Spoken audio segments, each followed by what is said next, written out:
Alaska's news It is source. June 1st, and many people are anticipating temperatures to continue toward the 60s as we transition from spring to summer. The Picture Garden at 15th and L Street is in full bloom, showing off those colors of the American flag. It is most definitely a great time of year to get outside and enjoy nature and those conditions. Someone who is already out, Chief Meteorologist Melissa Fry, she's live at Jewel Lake right now. Melissa, you've been exploring that area today and enjoying the views. How are you feeling? Yeah, it's feeling good. Now, it is a little cool today. We knew this was going to be the coolest day of the week, the cloudiest as well, but it's dry, and that is not stopping these hardy Alaskans from getting out and enjoying Jewel Lake. They're having a great time swimming. I'm a little chilly out here, honestly, especially with the wind. Those temperatures dipping back down into the low 50s, but they are hardy and they are enjoying summer in Alaska. And if you think this is good, just wait until later this week. Temperatures are going to be 10 to 15 degrees warmer than where we have seen so far. Taking a look at current conditions outside in your weather headlines here for today, we do have temperatures holding in the low 50s in Anchorage, upper 50s at this hour in Palmer. This cloud cover is all coming in from a storm that's sitting just to our south out near Kodiak. We do have temperatures back into the low 60s with those mostly sunny skies at this point in Fairbanks. Now, temperatures across South Central again, really quite a variety because of that storm sitting in the northern Pacific, keeping conditions much cooler as you head out closer to the coast, and then warmer as you head up closer to the interior, as you would expect. Now, that storm is still going to bring very wet and windy conditions to Kodiak. We do have an elevated landslide risk there, but that storm is quickly moving offshore, and that does mean much warmer and drier conditions are on the way, and that's true for most of the state. Again, Rebecca, we're talking high temperatures pushing back into the 70s, even right here in South Central, and I'll have a closer look at that detailed forecast here in a few minutes. Thank you so much, Melissa. It's fun to see the kids out there having a good time. Such an Alaska scene right there. Yeah.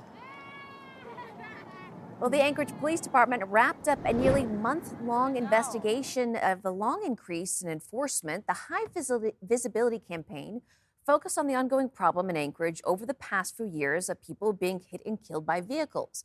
Georgina Fernandez analyzes those findings. Check out these numbers. From April 20th to May 17th, the department did nearly 500 hours of high visibility enforcement in prominent areas in town where we've seen those fatal pedestrian versus vehicle collisions. During that enforcement, 272 speeding violations were cited. That's about 41% of drivers that were pulled over, and one of the main reasons APD was pulling people over. The department also conducted a reckless driving arrest in addition to 8 arrests due to DUIs or OUIs. According to the department, substance impairment has been a factor in numerous pedestrian versus vehicle collisions. What we have noticed is that a significant number of pedestrians involved in those crashes are impaired, but likewise we've seen a lot of impaired drivers involved in those crashes. APD also issued 18 pedestrian-related citations for unsafe roadway behavior.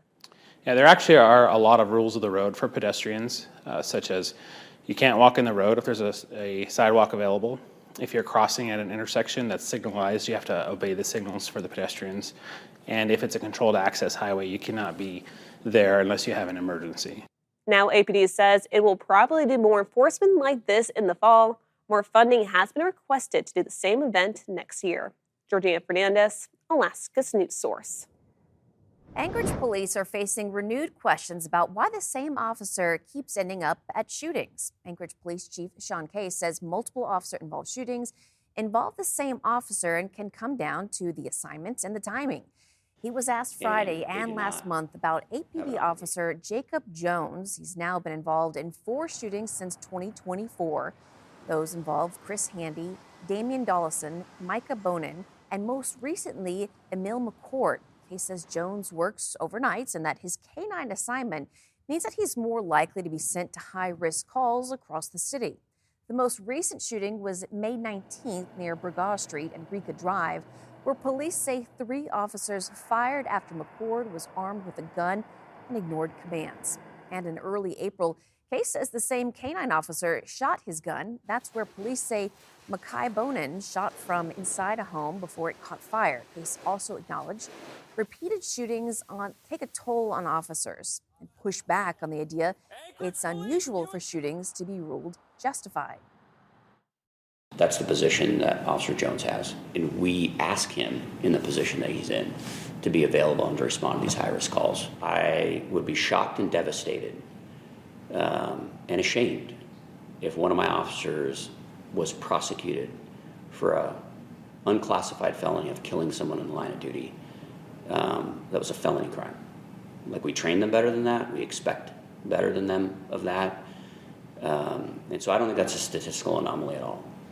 I think that's just the type of people we have.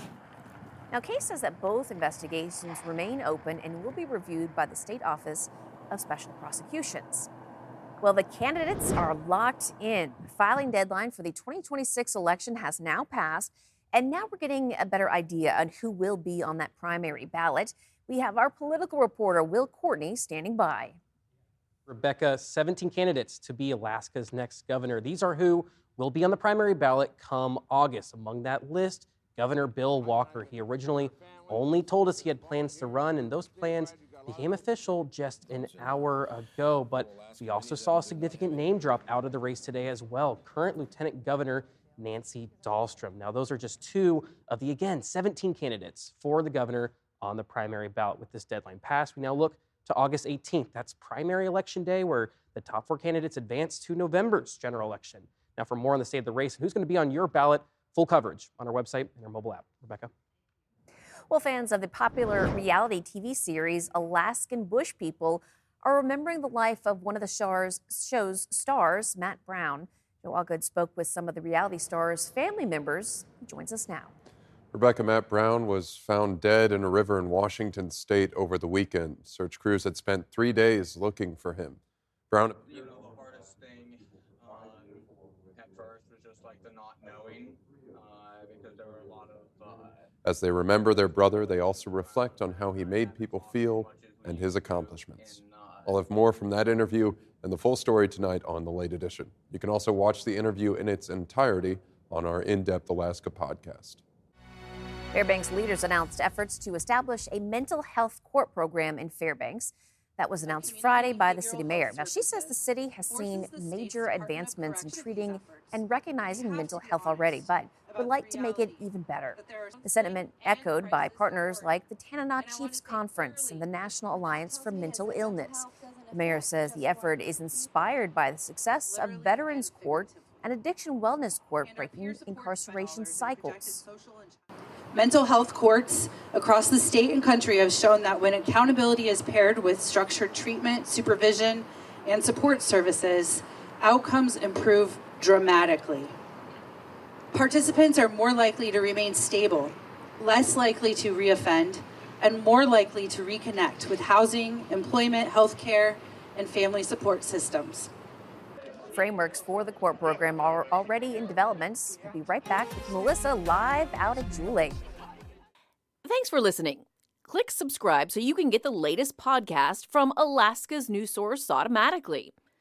And stay up to date with breaking news and in-depth reporting available for free 24/7 with the Alaska's news source app.